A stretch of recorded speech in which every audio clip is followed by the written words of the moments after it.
Hi, welcome back to my channel. So today I'm going to be doing my least favorite books of all time. So these are going to be a combination of my 1 to 2 star ratings. So let's get into it. I also have a little little book of it this time instead of my tablet, so there's that, I guess, a little more professional. First we have Anatomy of a Misfit by Andrea Ports. I believe I said that right. I read this book like a really long time ago. I think it was like grade 8, grade 9 maybe, that I first read this book, and I really liked it back then, but I was literally such a different person at that time. So I tried to read it again fairly recently, a couple months ago, because it was my favorite for a long time, because I just hadn't read it in so long. So I tried to read it again, and I had to DNF it. It was that bad. I had to put it down. I didn't even make it 30%. My my review says 30% because I rounded up, but I maybe made it 25%, maybe. Like, even that I'd say is pushing it. It was so toxic. Like, every single thing the main character did and said was sexist, hating on other girls, super judgmental. We even had racism in it. Like, it was absolutely abhorrent. I could not handle it. It was so judgmental. Every single thing she commented on, it was in a negative form. I couldn't deal with it. And then, for completely different reasons, we have The Raven Boys by Maggie Stiefvater. I have tried so many times to read this book, so many times to get into this book, but I keep having to put it down because I just can't get into it. I think it is extremely boring. I hate Blue as a character. I think she is so annoying. And I just can't relate to her, so I can't read a book with her in the center of it. I don't hate the boys, don't get me wrong. I like the whole, like, lean line idea, but it just took forever to get into anything, so I had to put it down. I just couldn't do it. It was too slow for me. Maybe the rest of the series is great. Should I, like, skip the first book, like, read a summary of it, skip it, read the rest of the series? Like, does it get better? Or does it just kind of stay the same? I can't do it if it stays the same. And then we have Eleanor... minor trigger warnings for a lot of stuff, actually. I probably should have done that at the beginning of the video, so I'll do like a little thing now because I forgot to. There's going to be a lot of probably dark topics in this, so just fair warning. I'll leave them down in the description, and I'll try to do timestamps, but I'm not 100% sure how to do it, so I'll try. So next we have Eleanor and Park by Rainbow Rowell, which she is herself extremely racist, and it very much goes into her books. She very much shows her true colors in her books, and Eleanor and Park is probably the one that shows it the most, seeing as Park is of Asian descent and Eleanor is plus size. And they make it very, very clear in this, that Park being Asian is his only character trait, and Eleanor being fat is her only character trait. And there's a lot of fetishization. I think I got it. Fettuccine Alfredo. There's a lot of, like, fetishizing of Park being Asian. Like, it's just, it's icky. It doesn't feel right. This is another one that I read a long time ago. But even then, I knew something was wrong about it. Like, I read this in grade 7, and I had an icky feeling then. But it wasn't towards what she had about Park, what she wrote about him. because I didn't quite understand that yet. Like, I knew something was wrong, but I really knew something was wrong in the way she wrote Eleanor and the way Eleanor reacted to herself and her peers. There was a lot of fat shaming and a lot of discrimination towards women and just people's bodies in general. There was a lot of stereotyping, and it was just uncomfy overall, even when I was younger. But now that I've grown up quite a lot and I've learned more and been exposed to more cultures and more history and shit, sorry for swearing, I've realized that this whole book in itself is just toxic. So, swiftly moving on, we have Darling by Kay Ingram, which is actually a fairly new book, and I read it earlier this year.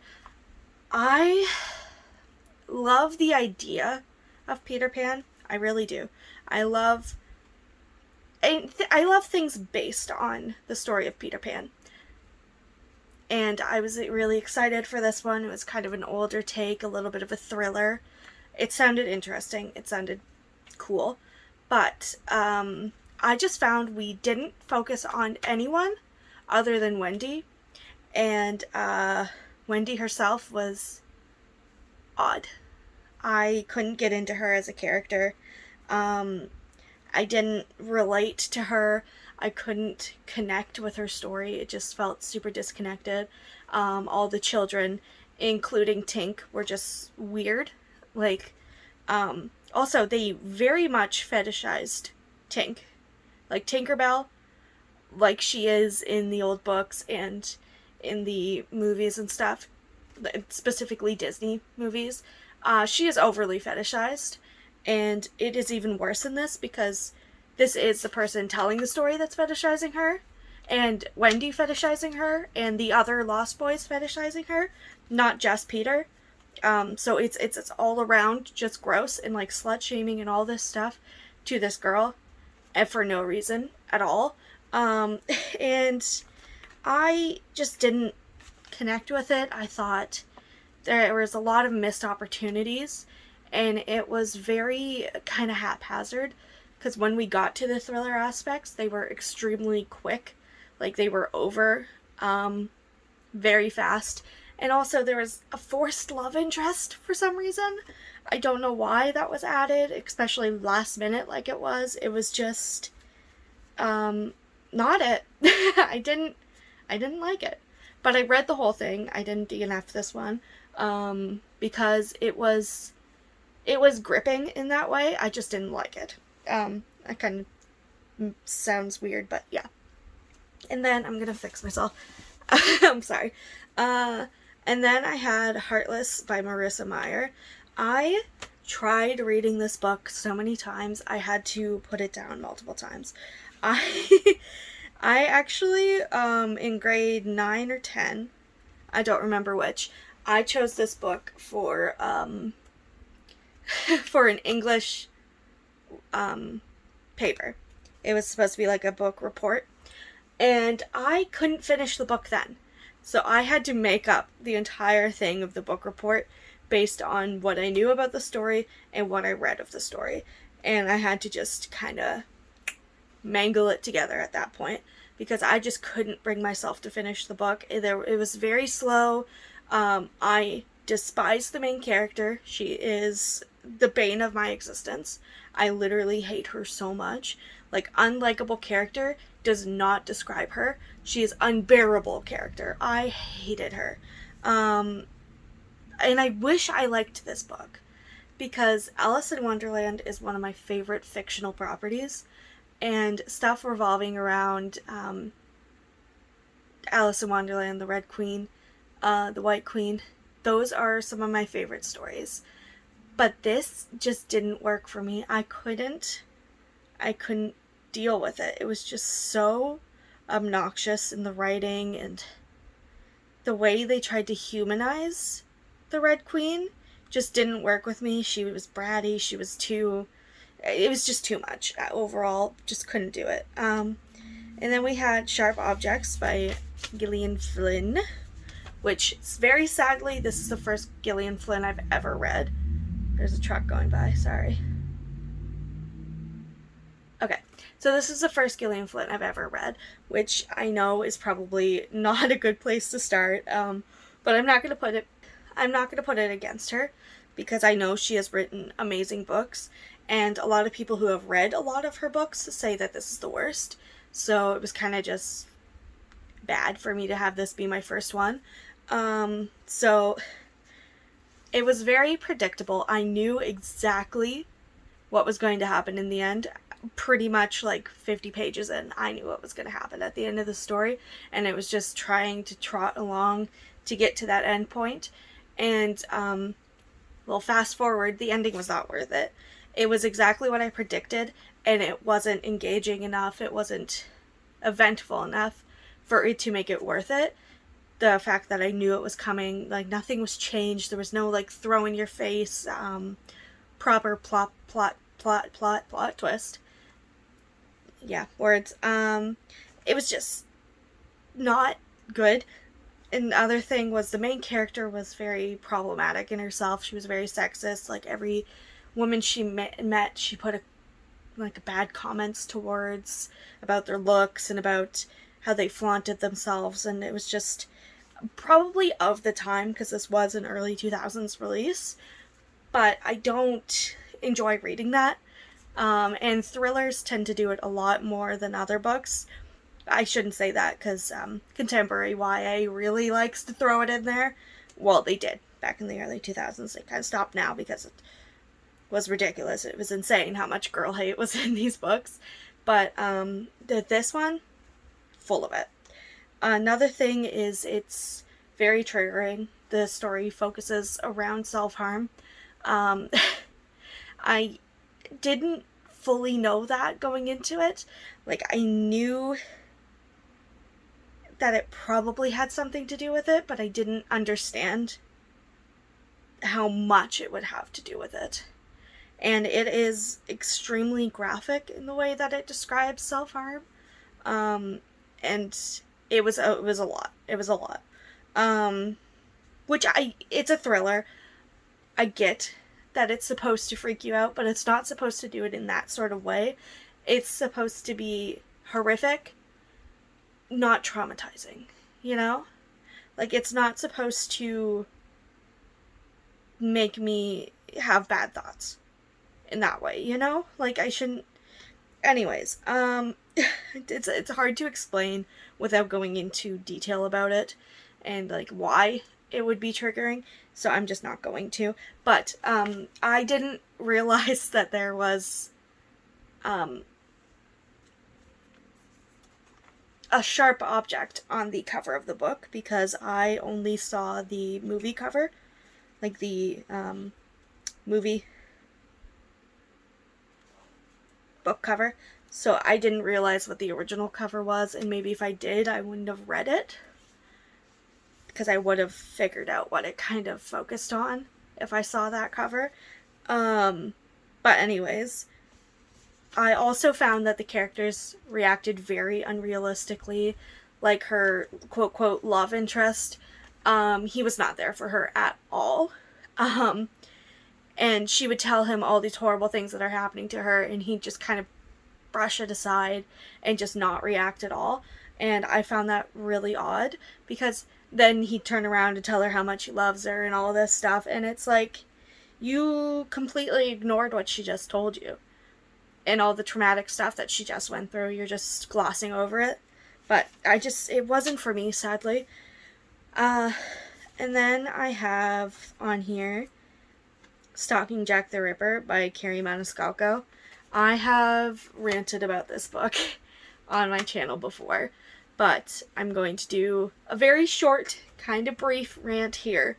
I really wanted to love this book.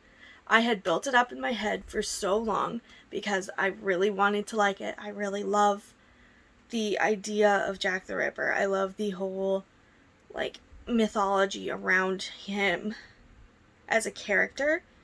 And so I really wanted to like this. But I didn't. I found it very, very boring. And there was an extremely long plot point of just falling in love with this dude who, yes, you know who he is. You put two and two together, you know who he is. But they just didn't connect. There was no connection there. I couldn't find this whole love between them. I didn't see it. It was just he hated her and she annoyed the hell out of him, and she didn't like him. She found him like a dick. And then all of a sudden they're going on dates together, and somehow we're supposed to be happy with that. It was odd. And the plot points that I wanted to focus on, we just glossed over. Like her in her class, her mortician class, skipped right over. The crime scenes, skipped right over. Anything interesting, we completely ignored for the plot point of her and the dude. Didn't like it, just wasn't for me. Yeah. Also, a big plot that I think, not plot, but a big thing that I think people need to realize about this kind of story and other stories like this is that Jack the Ripper was a real guy, or woman, was a real person who committed absolutely atrocious crimes. And we shouldn't be glorifying that or romanticizing serial killers. And I really think in 2022, people need to realize this, because I'm sick and tired of it. And I love Evan Peters as an actor, but I can't stand the Dahmer Show because of what it has done to social media and the glorification of serial killers. So, rant aside, let's move on to the next one, which is I Kissed a Girl by Janet Alexander. And I found this book to be written like a fan fiction. It read like it was a self-insert fanfic, but it was dual perspective. And I don't know why it was labeled as an adult romance. It was not. It was very YA to me. It read really young, and there was like no plot points that made it make sense to be an adult fiction. It just wasn't to me. And I found that there was a lot of girl hate. There was a lot of judgment from the main character to other girls, to her girlfriend. It's a queer book. You could probably guess that by the name. But it was just a lot of tropes I don't like girl hate. Miscommunication was the biggest plot in this whole story. It was just, they didn't know how to talk to each other, and that as a plot point is my worst enemy. I despise miscommunication in books. Like, I just want characters to talk things through for once, but they don't in this book. And the only redeemable character was the love interest. I say love interest, it's dual perspective, like she is also a main character, but I think her name was Lila or something like that. I don't remember. This is how much I cared about this book. They were famous, and there was a minor plot point of stalking, which was sort of interesting, and that was the only reason why I didn't despise this book, was because I kind of liked her, and I liked that plot point to bring us out of the nonsensical insta-love bullshit that we were going through in the miscommunication. But another huge plot of this story was being closeted and coming out and outing and all this stuff, and I hate that as a plot point as well. In a coming-of-age story, I could see it, but when it is a threat, or it is something that leads to miscommunication, or leads to a breakup because of misunderstanding, I hate that. Like, when a character uses someone's sexuality against them, it is my least favorite thing in a book. It is horrific. But anyways, lastly, we have, this is very, very on brand for me, Peter Pan by J.M. Barrie. Like I said, I love the idea of Peter Pan. I love things that have come from the property. I hate the book. And I read it this year, and it is probably the worst thing I've read all year. It is horrible. There is animal abuse. There's blatant racism. There is so much sexism in this book. I despised it. It was horrible. It was absolutely horrid. And I wish I didn't put myself through that, because it taints the rest of Peter Pan. Everything else that has come from it, I look at it now differently, and it sucks, because I loved the idea of Peter Pan. And now I just think of it as a pervy old man writing about a little girl. And I really don't want to do that. I also think of racism, because Tiger Lily and everything to do with that. It was bad. It was so bad. But anyways, that's gonna be it. Thank you guys so much for watching. Hope you have a great day. Hope to see you again soon. And bye-bye.